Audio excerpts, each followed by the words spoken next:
By the end of this help video, you will understand what cloud computing is, how it works, and how it can be used by you. Just what is cloud computing? Well, it's not sitting on one of these playing with your laptop, but it is perhaps the biggest advance in computing since the start of the Internet. During this video, I will explain what cloud computing is using simple layman's terms. There won't be any tests, so you can sit back and relax. Many of you are familiar with using a desktop or laptop computer. When you first bought them, they came with some programs already installed. When you wanted a different program, you would have to purchase the software and install it. You frequently had to download from the Internet updates required to keep your programs current. All these programs and updates, along with the data generated by them, whether it be documents you make, photos you import from your camera, or even emails you send and receive, are all stored on your hard drive. This is inside the tower of your desktop or inside your laptop. This way of computing caused many problems. The cost associated with buying new programs and upgrades, hard drives becoming full and slowing the computer down, the difficulty of moving data if you bought a new computer, having to copy data on disks or thumb drives to share with someone, and sometimes complete loss of data if your hard drive crashed. So people began to think, wouldn't it be great if I didn't have to always be checking to see that my programs were up to date and then downloading the latest changes? Wouldn't it be great if I could securely store all the data I generate on the Internet without ever losing it? And wouldn't it be great if it was easier to share files, photos, and music with family, friends, and coworkers? Wouldn't it be great if I could access my data from any computer, anywhere, at any time? And wouldn't it be great if all of this could be done for free? Well, cloud computing can resolve all these pesky annoyances, and for basic home users, it can be done for free. Let's take a look at how all this is accomplished. Although a white paper was written on the concept of what is now called cloud computing in 1985, and that was 6 years before the public release of the Internet, it took until about 2008 until there was sufficient infrastructure to make it affordable and accessible to non-business users through the Internet. In concept, it's relatively easy to understand how the cloud works. Your computer sends a message over the Internet to a network server, which is a computer used to process requests and deliver data to you or other computers on the Internet. A simple example of this is asking your email provider to retrieve any email you may have. The message goes from your computer to your email provider's server, which then processes your request by searching their devices, usually huge hard drives, where your email messages are saved. If it finds any, it will return the messages to you. A similar thing happens when you send an email.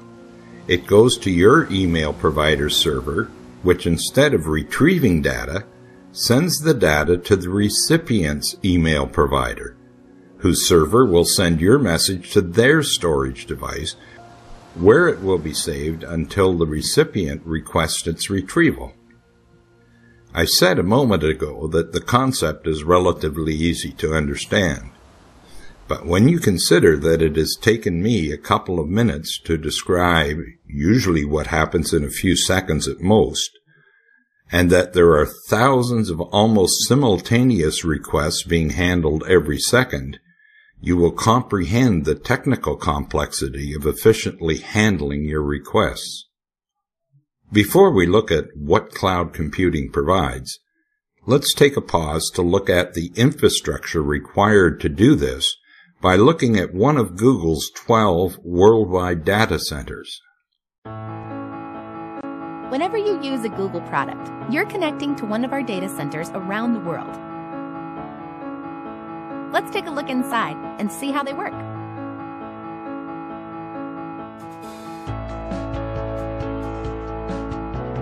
Google employees work here, keeping the data center up and running 24 hours a day. The networking room is the first stop on our data center floor. The equipment here routes requests to the right servers in the next room. These computers also allow our data centers to communicate with one another globally. On the server floor, powerful computers handle everything from billions of searches to hosting YouTube videos and protecting your email against viruses. We've custom designed these servers to be compact and energy efficient. To ensure you have access to your data whenever you need it, we keep each piece of data stored on at least 2 servers.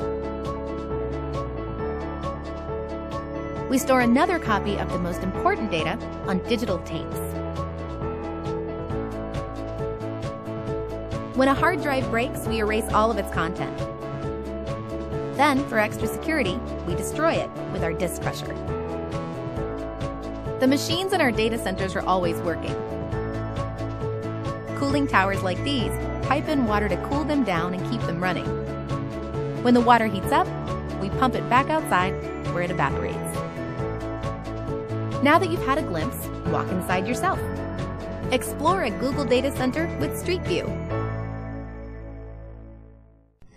In our final section, we will examine how you can use the cloud. First, let me correct a common misconception. Many people think the cloud is only used for storage of files. This is certainly a part of the cloud computing experience, albeit only a small part. We will look at a number of applications which are all free when you sign up for a Google account. These free applications include a generous storage allocation of 5 GB. The option to obtain additional space is very inexpensive. Remember that the data generated by each application is saved in the cloud, not on your computer's hard drive, making it possible to access these applications from any computer, anywhere, at any time, and you save space on your hard drive, thereby improving your computer's performance. Finally, the programs that run the following applications are always automatically updated in the cloud. You never have to download and install updates for them. The first application we'll explore is Google Mail. In Gmail, you can handle your emails from all the different accounts you may have through this single email handler. Mails from your various accounts are displayed in Gmail and saved in the cloud. Gmail also stores all your contacts, and you are able to instant message any of them or chat using voice or voice and video. Further, you can call from your computer to any landline phone in Canada or the US for free.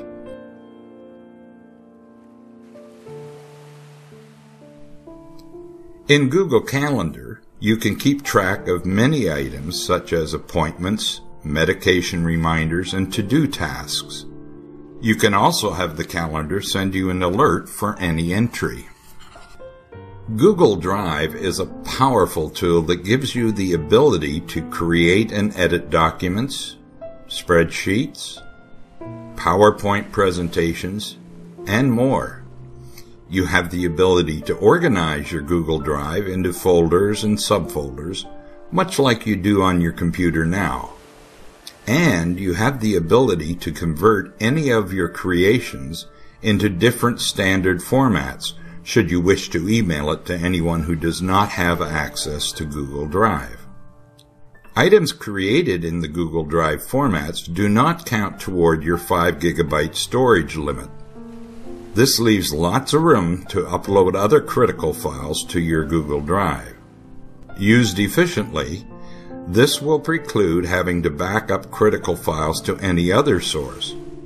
Personally, I have purchased additional storage and have moved all my music files, nearly 6,000 songs, along with many other critical files that used to reside on my computer's hard drive. In Google+, you have the ability to save all your photos, arranged by albums. You may then edit any photo to remove red eye, crop, add frames and effects, and much more.